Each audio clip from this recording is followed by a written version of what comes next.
tuson. Sa pag-alagad, magapadayon, si Jesus aoy sundon. Dili kita niya biyaan, aman luluwas na inom. Kitang tanan iyang padadon, kato sa balay nga langit nun. Oh, diba? Napakalinaw. Wala na. Tama ba niya? Malipayon gapon ang Kristohanong bisag daghag alang tuson. Totoo. Bisag daghag ato ang tuson sa kalisod, sa kapobre.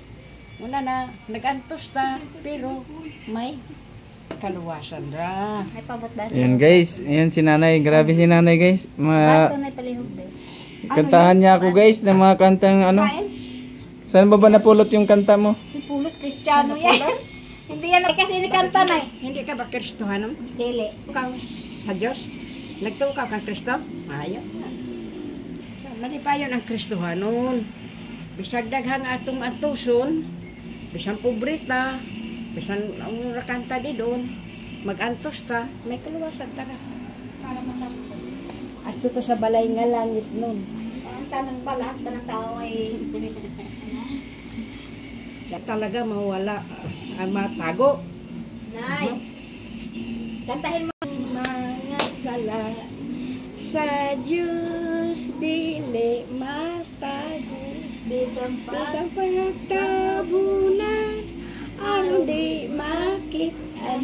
Apan sa Diyos dili matago. Nakalungay.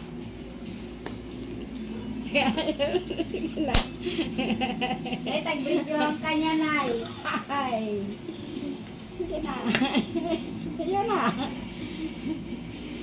Dititigan ko ang pulong mo, dinhe sa kasing-kasing ko. Kalimutan ko. Araw.